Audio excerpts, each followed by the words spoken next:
Everybody. My name is Hannah Debelius, and I'm with the U.S. Green Building Council.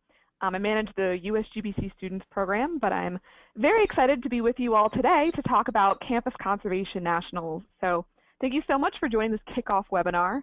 We've got a lot to go through, but in case you miss anything, I always want to direct you back to our website, which is competeToReduce.org. That's where you can find all these materials, case studies, and also where you can register for CCN. So with that, I'm going to talk to you a little bit about what we're getting into today.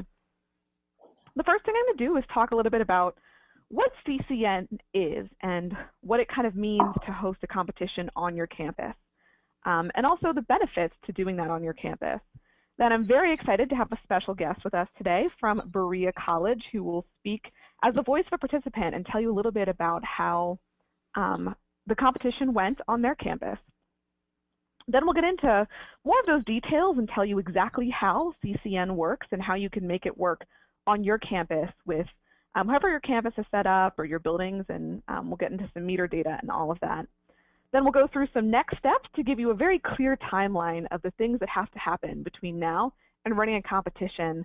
And finally, we'll end with some Q&A. So if you have any questions, you can always type them into that chat box that's within the webinar program here. We'll be able to address those at the end.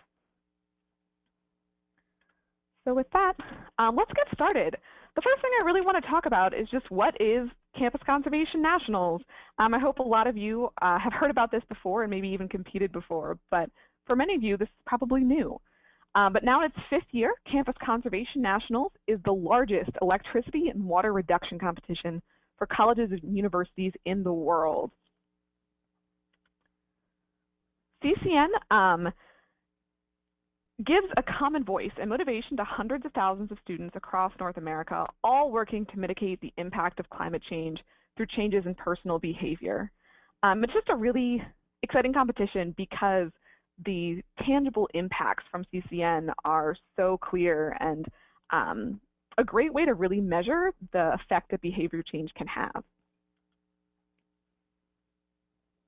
Also, CCN is completely free and open to all colleges and universities, even ones that don't have dorms or residence halls on their campus. That's a common question we get a lot. And CCN is organized by USGBC Students Program, which again, I manage that program at the Center for Green Schools, the US Green Building Council.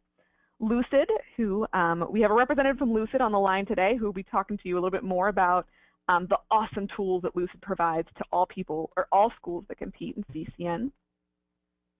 The Alliance to Save Energy, specifically through their Power Save Campus program, and also the National Wildlife Federation through their Campus Ecology program and also their new Eco Leaders initiative. I want to talk to you guys a little bit about the past success and results of CCN. As I mentioned, this is our 5th year running the competition. Last year, we had 109 schools participate, which is affecting over 265,000 students and staff.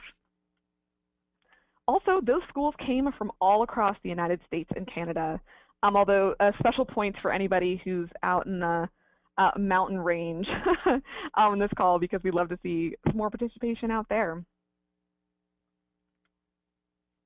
Last year, those 109 schools together were able to reduce electricity by 2.2 million kilowatt hours and also almost 500,000 gallons of water.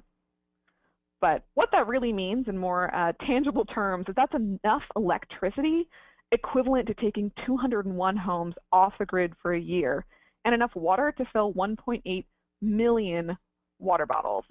So like I said, a lot of really awesome tangible effects. But we also know that money talks.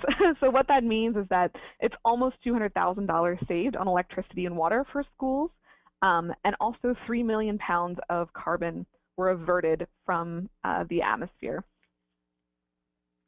But I really want to recognize all the great schools that were able to help us reach those goals and have that huge impact. Specifically, our top 10 reducers from last year you can see here. And I'm very excited that, again, we have a representative from Berea College on the line with us today to talk a little bit about how they were able to run such a successful competition on their campus. These are also our top 5 reducers for water, as you can see here. And last year, the National Wildlife Federation helped us run a poster contest. You can see those winners again, and we're very excited that we'll be running the poster contest again this year. And here's some more in-depth look at the results that we had from last year. But what's really important is that across all 109 schools that participated, the average reduction was 4.5%, and the median reduction was 3.7%. And this really speaks to the success that we saw across the board from all schools that participated. And again, also that tangible impact that we see schools have when they put this much effort into encouraging behavioral change. So what is an electricity and water reduction competition? I'm going to dive right into this. It is a building versus building competition to see which building can achieve the biggest % reduction in electricity and or water use during a competition period in comparison to a baseline period. So essentially a building is competing against itself from or rather, a building is looking to reduce the amount of energy or water reduction from a baseline period that it established. And why host a competition? We see tons of benefits, and I really want to go through just a couple of the big ones for you all. First, to foster a culture of conservation on campus. Last year, I was speaking to Appalachian State University about their success because they were in our top 10 reducers for last year.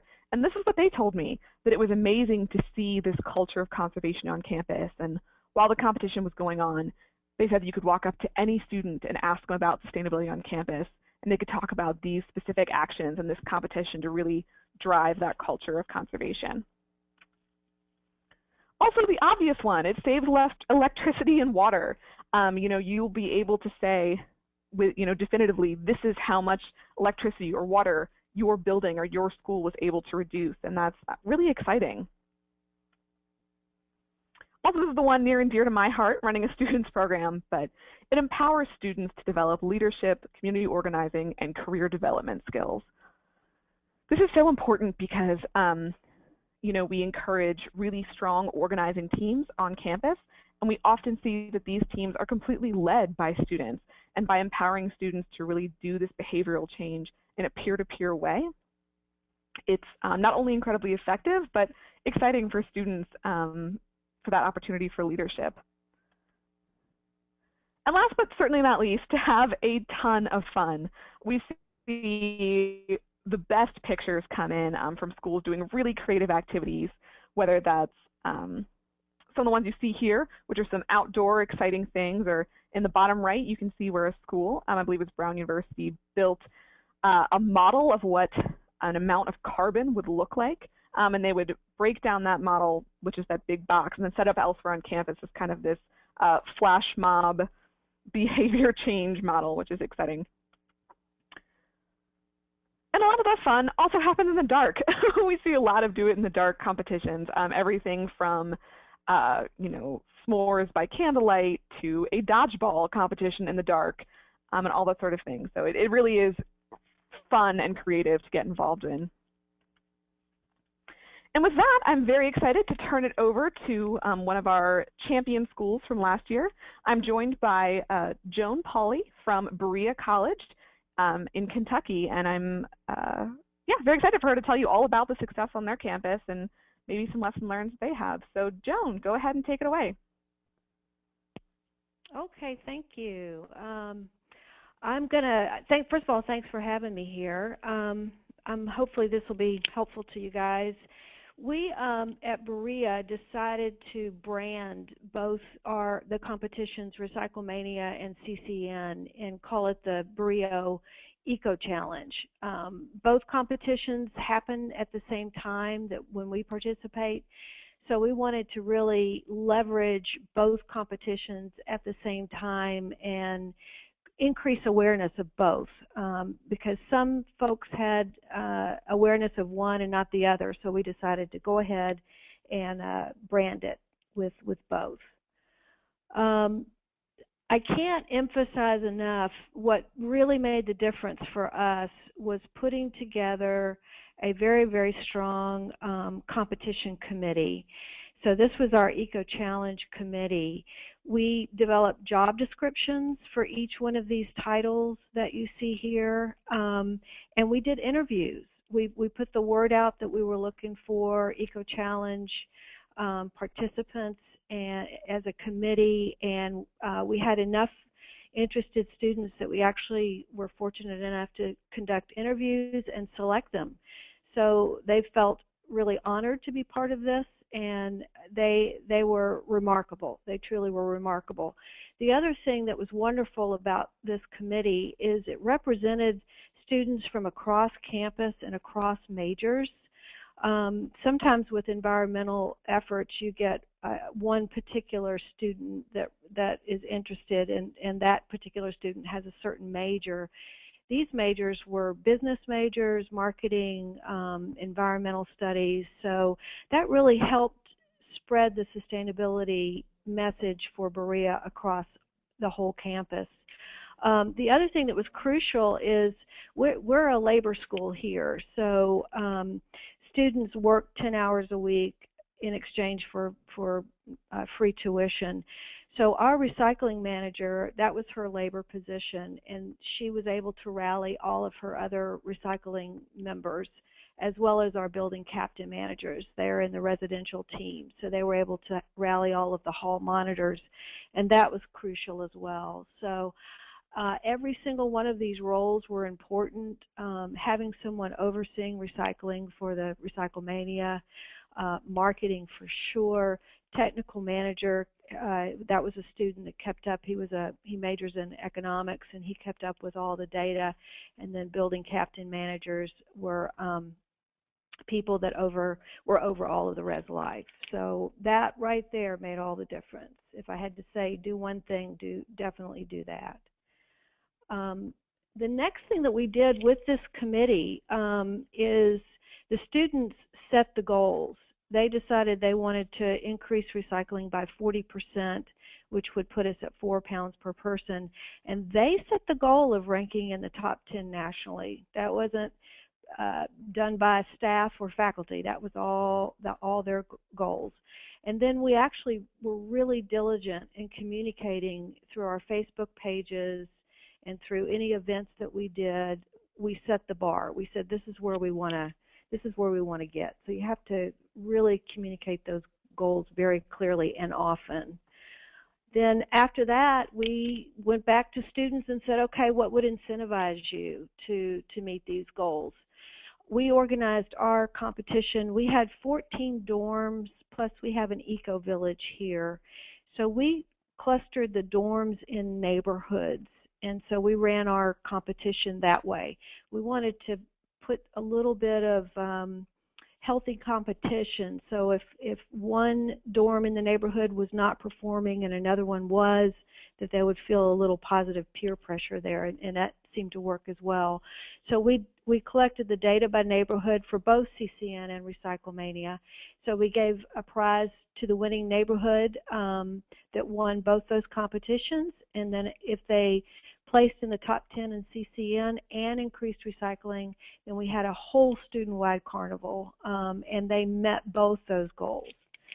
So again, the students determined those incentives, and we communicated that all the time throughout the whole competition. The other thing that was extremely important is every week we would post the results on all of our social media and website, so that people would know exactly where they stood. This was our final result, so we got everybody in the green. This really worked. Having that competition committee, I could look at the Lucid boards, and if there was somebody in the red, I would call, first of all, our HVAC folks and say, is there any problems? Are there any problems going on there? If they confirmed everything was running smoothly, then I would get in touch with our building captain managers, who would get in touch with those hall monitors, and you could literally see it flip. You could see within a 2 to 3 day period, it would go from being in the red to in the green. So monitoring these results, posting them weekly, hugely important. And then lastly, celebrate. This was since we hit both of our goals, we had the student-wide carnival, and we celebrated. We took lots of pictures, and we posted them up on our social media, and got a tremendous amount of hits with everybody sharing the pictures, and helping to really leverage the Eco Challenge brand and the competition and the sense of fun. And lastly, I agree with absolutely everything Hannah said. She hit it on the nail with all of the great reasons to participate. Again, just to reinforce, from sitting from my chair, I felt like the competition's not only educational, but it's very measurable. And I think I always say that what we measure gets done. And since we could measure how we were doing, whether it was in the direction we needed to go or we were lagging behind, we had that data to be able to communicate effectively and educate about why it was so important. It's also very, very focused. You have an end date for these competitions, and so it's not like you're going to work at this for 6, 8 months. You do have a deadline, and I find that people respond really well to deadlines. And it was extremely engaging. We got the entire campus involved and engaged. Primarily credit to the Eco Challenge Competition Committee for making that happen. So all in all, it was amazing. I love the fact that the students that were engaged have put all of this information on their resume. They called to ask me, how much did we reduce our energy by? Did we place in the top 10? They put, even the Eco Challenge Competition Committee put their volunteer titles in their signature in their email. So they were very, very proud of this, and they should be, because they were very successful. So hopefully that's all I have. Hopefully that'll help you. And I'll turn it back over to you guys. Thank you so much, Joan. That was wonderful. Hi, everyone. My name is Chelsea Haag. I'm the Director of Product Engagement here at Lucid. As Hannah mentioned at the beginning, Lucid is one of the 4 organizations that organizes Campus Conservation Nationals, and we're a software company out in California, and kind of our big contribution to the program is providing a couple pieces of software to make running a competition really easy for you, and also, kind of both on the data front and on the kind of marketing and communications front. So with that, I'd like to move into the How It Works section of today's presentation. Hopefully at this point you're kind of thinking, this sounds great. I'm totally stoked. I want to replicate everything that Berea has done. But what exactly is it going to take to make this happen on my campus? So that's what we are going to cover right now. So the 30,000-foot picture is that running a CCN competition consists of 3 big periods: the planning period, a baseline period, and a competition period. And those are going to happen roughly in that order. So let's talk about the competition period in more detail. The competition period is going to be any 3-week period during the CCN competition season, which lasts February, March, and April of this spring, so 2015. So you can pick any 3-week period during that 3-month season. Totally flexible and up to you. In terms of which buildings and how many on your campus are included in your competition, that is totally up to you. So you can do any number of buildings, any type of buildings. Some buildings you might want to include residence halls and apartments. That's kind of where CCN started, and I think where a lot of schools start if they are a residential college or university, just because that's where there's a big opportunity and there's kind of our existing structures to engage people. Greek houses are another option. We've seen a lot of schools have great success leveraging the competitive spirit that comes with many Greek organizations. and this really being a sustainability initiative that they get excited about. Indiana University has done a great job at that. Northwestern's another one. So definitely consider including them if you have a Greek community on your campus. Academic buildings are absolutely an option as well. Again, this is I think a lot of professors and staff members also tend to be competitive, especially between departments. So you can hopefully leverage some of that in your competition as well. And then other buildings are also options as well. So things like student unions, administrative offices, and libraries. So there are actually, in kind of the what is a competition section, Hannah talked about one type of competition, which is a kind of building versus building competition on your campus. And that can be an electricity competition or a water competition. We actually also allow another option or encourage it, which is a campus versus campus competition. So really you see there's actually 4 different competitions you could kind of be running simultaneously on your campus. So you could just do one of these, or you could do 2 of them or 3 of them or 4 of them. Again, it's completely up to you and what you think makes sense for your situation. And with respect to these campus versus campus competitions, I would definitely encourage you to think about what other schools in your athletic conference, in your state, maybe even in your city, would be a fun school or schools to compete against, because we have really seen this be very successful for schools that have done it in the past. I just pulled up some of the logos from schools that have done these in the past. So the University of Richmond, this is on the far left, and Virginia Commonwealth University have a long-standing rivalry. So they do a competition every year, and they're in Richmond, Virginia. So they have Campus Cons RV for Richmond, Virginia, Nationals as their kind of tagline.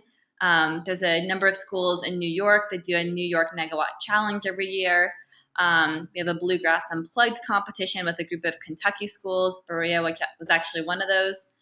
A Big Ten Unplugged competition happened last year with almost all of the Big Ten schools. Then another example is University of Toledo and Bowling Green State did a Falcon Rocket Smackdown. So as you can see, some of these are just kind of school versus school rivalries, and some of them are a whole athletic conference or a bunch of schools in the same city or same state.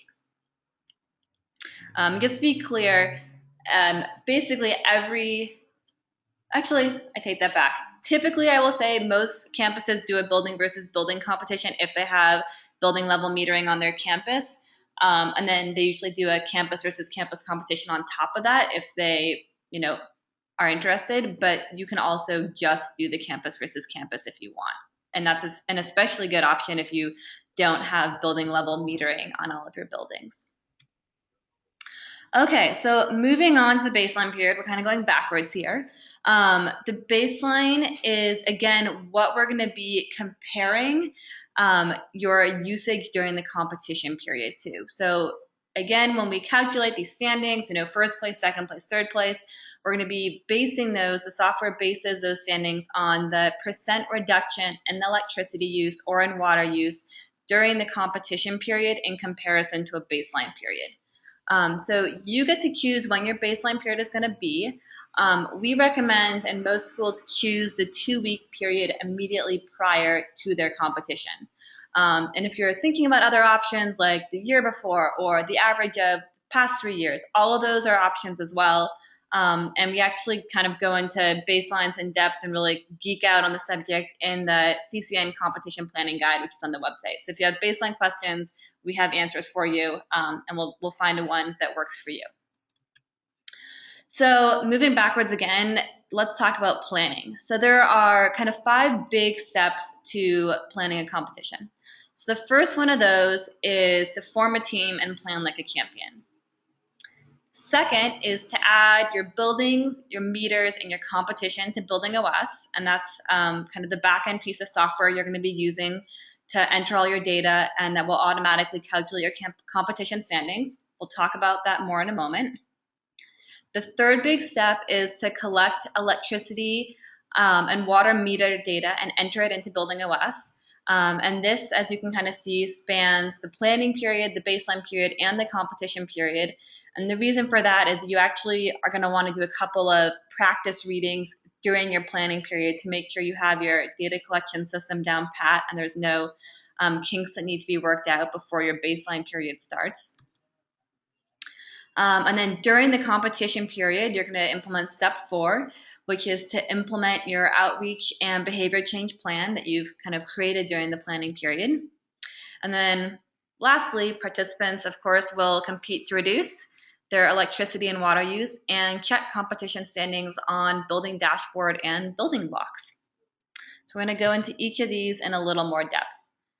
So step 1, form a team and plan like a champion. I think Joan did a great job underscoring how important it is to form a team.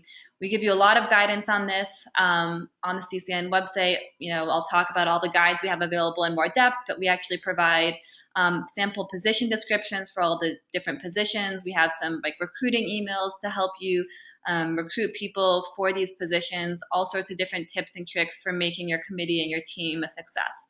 But from a high level, your team is probably going to include student leaders, sustainability staff, if you have an office of sustainability, facilities staff to help you with the electricity and water data collection piece, and then residential life staff to really help you, especially if you're running a competition that includes residence halls, to really engage with all of your residents. And as I've kind of been mentioning, we have 2 guides that are really super thorough and have tons of great content to help you form a team and plan like a champion. And those are the competition planning guide, and we have a separate guide that's focused specifically on marketing and behavior change, because you could have an incredible competition, but if you don't find a way to really get the word out and really incentivize people to change their behavior and figure out what those trigger points are, you're not going to see reductions. So marketing and behavior change and planning for that is extremely important. We also have a bunch of kind of other resources for you. We have posters. These are all CCN posters from last couple of years. You're welcome to any of these. We have logos that you can use on your own posters. This image down here in the center on the bottom is one of our Flickr inspiration boards. So we have a couple different inspiration boards. We have one for prizes. We have another one for events. We have one for posters. We have one for logos. And these are images that we've collected over the years and all of those different topics from schools to really just give you a starting place to tackle all of those on your own campus. We also have a motley crew of superheroes that we developed last year. So if you're interested in adopting the superhero theme for your competition, you're absolutely welcome to. We make images of all these superheroes. We have little backstories that go with all of them. You're welcome to adopt that. If you kind of want a pre-made theme, you can do something completely different if you like as well. But the superheroes we developed are Captain Kilowatt. His superhero is that he's super friendly, and he uses that to really engage with people and get them excited about competing to reduce. And I should say each of them has a superhero a superpower that kind of enables them to save electricity or water or to help other people do so. We have Solera, whose superpower is that she can charge any device just by touching it. We have Zap, whose superpower is that he can look through his magnifying glass, and when he does that, he has X-ray vision, and he can see electricity or water moving through wires or through pipes. So you could look at a building 100 feet away and figure out whether the lights are still on in the basement. We have Ollie Omni, whose superpower is that he can be in multiple places at once, and so he uses that to really plan some awesome events. We have Eva Ariel, whose superpower is that she can fly, and so she's a hero of her school's facilities management department. Takes care of changing out all those pesky light bulbs that are, at the top of 100-foot ceilings. Maybe not 100-foot, that'd be kind of crazy. How about 20 or 30-foot ceilings? Fiona Fuerte, whose superpower is that she's super strong, so she always takes the stairs, other things like that. So everything I talked about, the superheroes, the guides, the posters, all of that is in the Plan Your Competition section of the CCN website. So the second big planning step is to add buildings, meters, and your competition to Building OS. So Building OS is a secure, easy-to-use online platform that's made by Lucid and that automatically calculates your competition standings. So this is a screenshot of it, just showing what's going to look like if you have all your buildings added and you have photos of all of them. It's really very straightforward and easy to use. And one of the great things about Building OS as well that I'll get into more later is that you can actually pull data from multiple different sources, and it takes care of normalizing all of that data across different dates or different formats, and so you don't have to kind of worry about any of those tricky calculations. And we have a guide to walk you through all the details, the data collection and Building OS guide. So really, that's a huge benefit, I think, of participating in the program, is just access to this software. And then new this year, we also have a Building OS mobile app that's available to all of you. Actually, it's just a mobile website. Misspoke there. But this means that, if you're going to be physically reading your meters, walking up to a utility meter mounted on the side of a building and writing down what that meter says, instead of having to write that down and then, send it to someone who has a Building OS account and all that, basically you can just enter that right in on your phone. Super easy. You can even put in, a photo of the meter, a note saying where it is in the building. So we're really just trying to make this as easy as possible for everyone. So that should be a great addition for any of you guys that are going to be reading your physical meters. And then if you're going to be entering your data another way, this is kind of what the standard, add a new reading form looks like. So very straightforward, very friendly, very easy to use. I also want to say that readings must be entered at least twice a week during the competition period. And the reason for that is that feedback is just super critical, and has really been proven to influence people's behavior. And if you don't give them feedback, they're not going to know how they're doing, and they're not going to be able to change their behavior. It's kind of like if you were driving your car and you didn't have a dashboard telling you, how much gas you had left in the tank, or how fast you were going. Without feedback, it's super hard to, make smart decisions. So that's why, we need to do the readings at least twice a week. And sometimes people are like, well, isn't once a week enough? You can do once a week. We really suggest twice a week. And the reason for that is if you're only doing once a week, people are really only going to get feedback twice during the entire competition. That's going to be at the end of the first week and the end of the second week. And then at the end of the third week, the competition is going to be over. And it's just not enough feedback to really allow them to change their behavior and adjust based on how they're doing. All right. So the fourth piece is to implement your marketing and behavior change plan. So marketing, tons of options. You guys, I'm sure, are all experts at this, or know people who are experts on your campus. We still give you tons of ideas. This could be, usually starts with coming up with a really fun and awesome competition name. We have lots of ideas for you, a logo as well. Brand this like anything else on campus. Use Facebook, use Twitter, host events, create posters. You can do chalking. That's really easy, super environmentally friendly, of course. Create stickers, do tabling, have articles around in your campus newspaper, maybe print some t-shirts, especially for, your staff members, your committee members, or maybe your building captains. Do some dorm storming, face-to-face conversations, all of that. All of those are options. And again, we have lots of ideas for you and lots of examples of what schools have done in the past.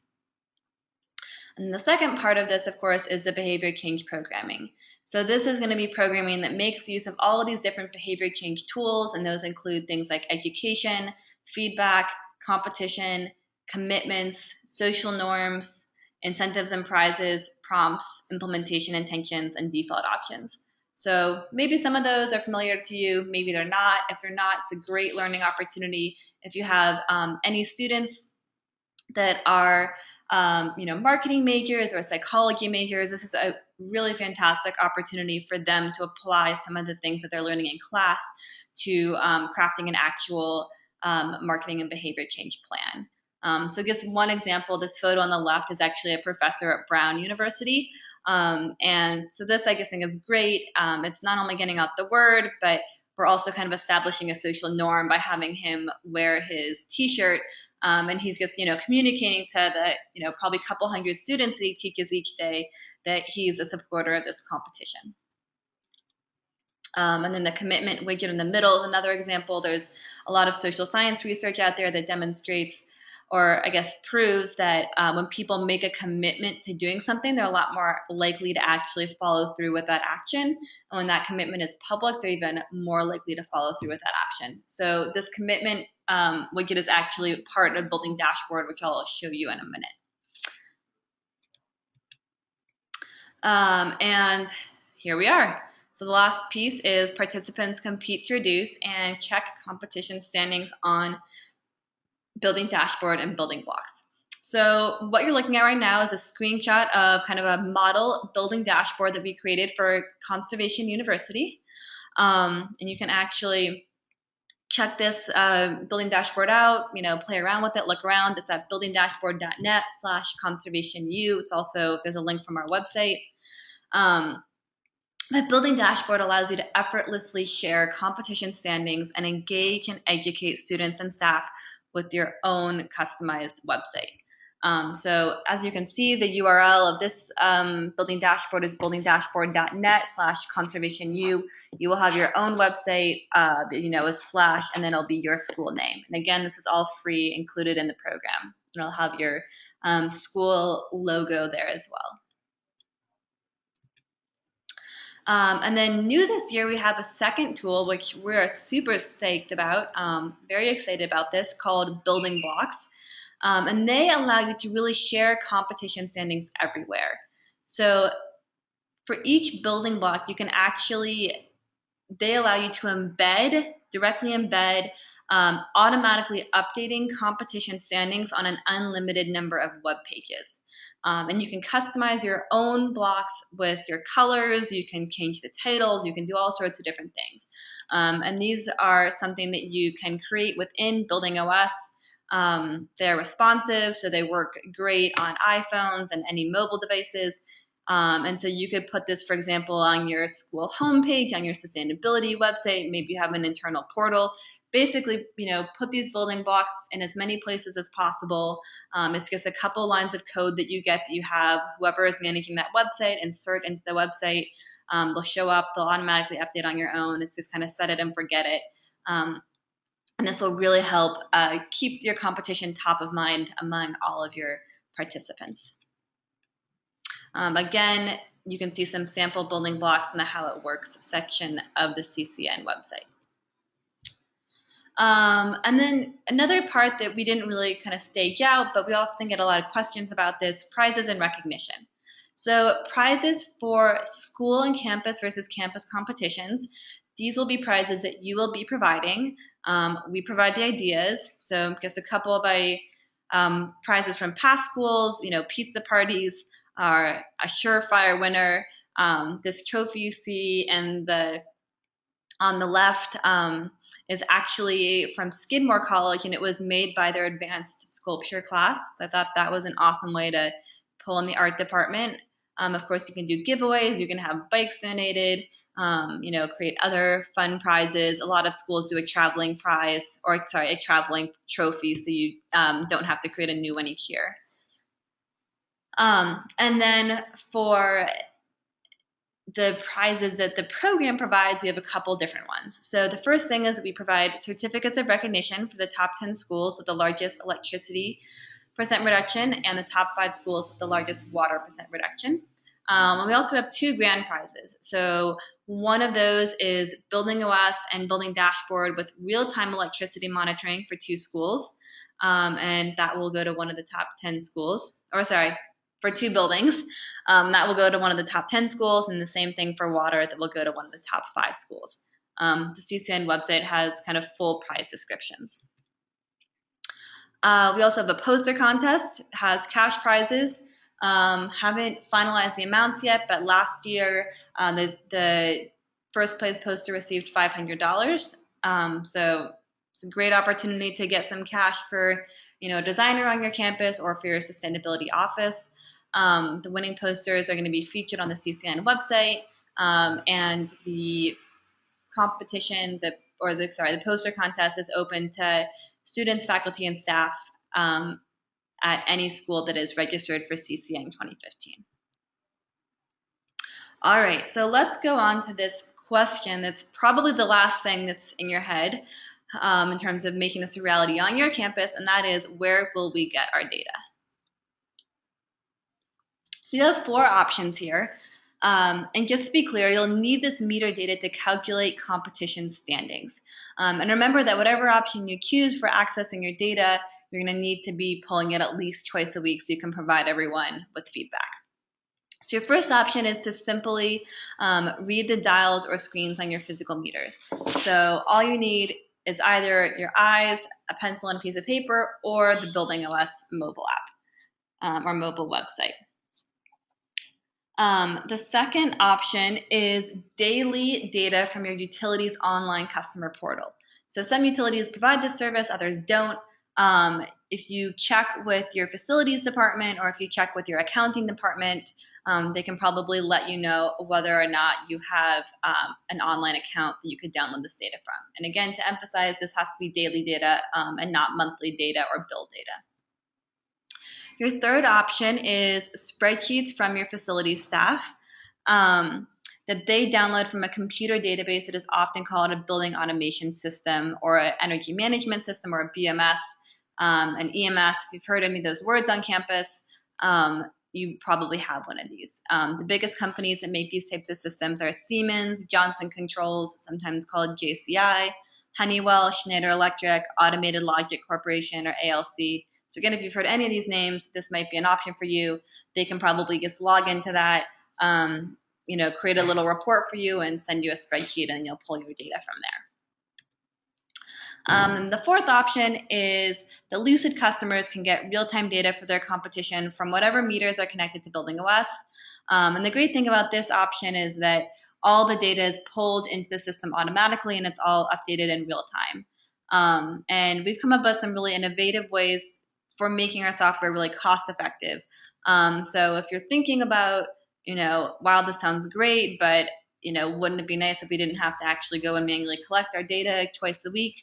Definitely give our sales team a call, and they can give you a quick quote on, about how much it would cost to get real-time data for your campus. And oftentimes we can use, existing metering that's already in place, doesn't require new hardware. And just to drive this point home one more time, utility bills are not an option since they're only monthly.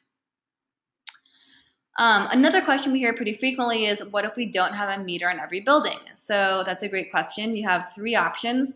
One is to do a campus versus campus competition and not do a building versus building one. A second option is to have buildings compete in groups. So you could have, quad 1, which maybe has a meter, and that includes 3 buildings, and that could compete against quad 2, which is another 4 buildings that are all on a meter, so something like that. And the last option is to do a challenge instead of a competition. So if you do a challenge, you are setting a goal of reducing by a certain amount for all the participating buildings that you're metering. So you could say, 3% or 5% for a campus-wide reduction goal. And with that, I'm going to turn it back over to Hannah to cover what's next. All right, thanks, Chelsea. So I just want to cover a couple quick things about the next steps that you all need to take. So thanks for hanging with us, and we'll be taking questions in just a couple of minutes. So if you have any questions from the stuff that Chelsea went through as I'm talking, go ahead and put it in the chat box. So your immediate next step is to go ahead and sign up. The last day to register is November 7th, but I encourage you to sign up now and at compete2reduce.org. And actually any person on the campus, whether that's student or staff, can sign their school up initially. The next thing you want to do is get some of these key dates onto your calendar. Of course, I just mentioned the registration deadline. Then in mid-November, all the participants are going to receive a link to their building dashboard and access to Building OS, which is again the tool that Lucid provides to all participants. Then mid-November, we're going to start our training webinar series to get your organizing team all the things that you need to have a successful competition. And December 19th is when the letter of commitment is due. And the letter of commitment is what brings together all the different campus stakeholders on your campus, such as Res Life or administration, for you to have a really successful competition.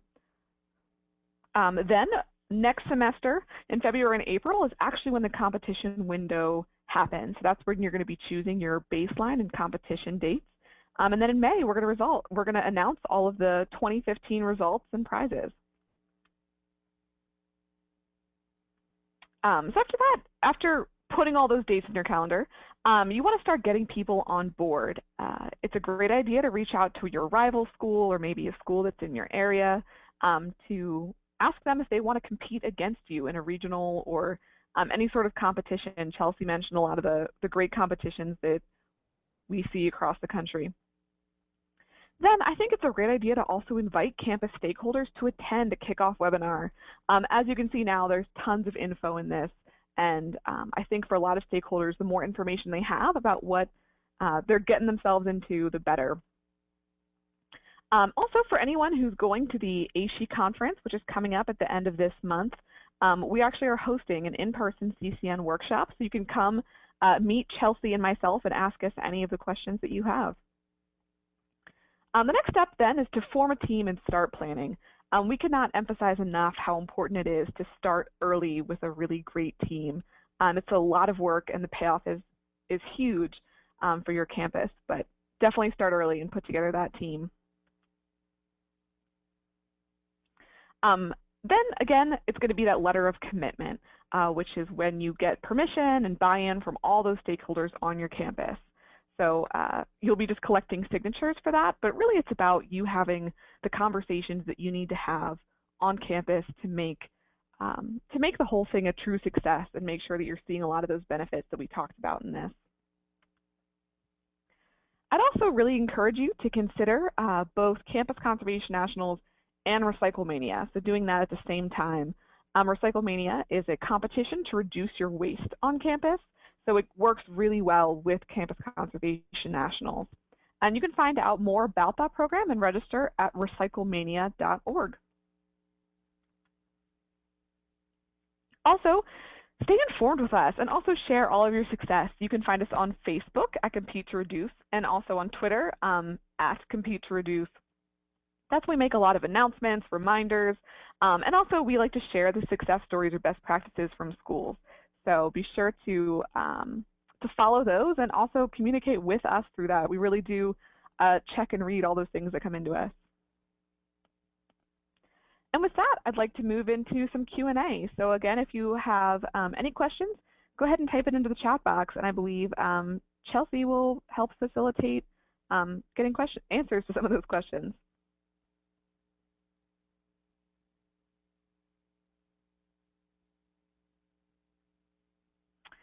Thank you. While you all are maybe, yeah. Yeah, so, or do you have any last thing you wanted to cover? I was just going to say, as a reminder, these slides, as well as all the competition guides Chelsea mentioned, are available on competereduce.org. Great. So we do have a couple of questions that have come in.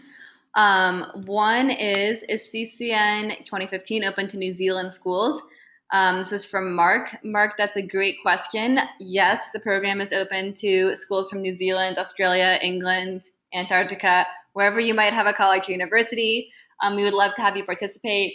At this point in time, we only have the capacity to kind of schedule our webinars and design our materials and the products, the software products for kind of North America. So it's going to be like a little less flexibility there. Hopefully it's not like 3 a.m. in New Zealand. I don't know about the time change. But you're welcome to participate. There might just be a couple things like that that are a little rough around the edges. But overall, yes, we would love to have you. We have another question. This is from Chad. Chad asks, when will the marketing and behavior change guide be available? That is a great question. We are just putting the finishing touches on it now and expect to actually have that posted next week at the latest. So check back on the CCN website next week. We have another question from Mark. How is it to hold a two-part competition? For example, part 1 in the autumn and part 2 in the spring, or vice versa if you're in New Zealand like he is. So the answer to that, Mark, is you could definitely do that. we do actually have some schools where, they'll hold a water competition in the fall that's not part of CCN, and then they'll hold a CCN electricity competition in the spring. So that's, one option, essentially whichever competition you're doing outside of the February, March, April time period, you'll have to kind of do on your own. Or of course, if you want to use Building Dashboard and Building OS, you can become a Lucid customer, and then you can, use the software to run a competition whenever you want. But otherwise, you kind of do the fall competition or the, September through December competition on your own, and then you could do your February, March, April competition with CCN. Another question from Adam. Adam asks, who owns the data once it is put into Building OS? Do other schools see it, or is it just the host institution? Great question, Adam. So CCN and Lucid are committed to all data belonging to the customer, so we definitely do not take ownership over it. In terms of the publicity or the public aspect of that question, is the data visible to everyone or just to your school? Building Dashboard is a public website, so anyone can go to any school's website if they know the URL. So that data will be visible to everyone else if they know the URL. That said, we do not publish the list of everyone's URLs. So we don't really make it easy for people to go in and kind of see where their school lines up. And that's actually because, as you might have guessed, there's just a lot of kind of room for error in terms of gathering all this data. And also different schools are hosting competitions during, different months, since we had the 3-month season. And so that's why we really don't do a kind of ranked head-to-head competition where we have all the schools directly competing against each other. We just kind of recognize the top 10 schools, and then beyond that, we publish the histogram that allows you to determine kind of where on the spectrum your specific campus falls, just so you can really benchmark your performance. Oh, Mark wanted to report back that it's only 7:51 a.m. there, so he's doing okay. So that's all the questions that have come in right now. If you have any additional ones, please don't hesitate to get in touch with us. Our email address is all over our website, but I'm also going to type it into the chat box. It is ccn@competereduce.org. And I'll also put in my phone number here just in case you have any burning questions that you want to get answered right away. Actually, that's the wrong phone number, so I just changed. That's the correct one. But yeah, send us any follow-up questions by phone, by email. Again, we have one final kickoff webinar coming up right after the HE conference. So I believe it is in late October, early November. But if there's anyone else on campus whose support you think would be helpful to have, definitely encourage them to sign up for that. We will also have these slides, as Hannah said, on the website. A recording will be available as well. And hopefully, all of you decide to participate this year. We have 50 schools, actually 52. 2 more registrations just came in this morning, so 52 schools signed up to participate in CCN 2015. We're excited to have it be hopefully the biggest year ever. So looking forward to having all of you be a part of that, and see you at AHE or talk to you later this year. Thanks, everyone. I also just wanted to extend one more thank you to Joan, our guest speaker today from Berea College. Congratulations on her success, and thanks for joining us today. Absolutely. Thanks, everyone. Take care.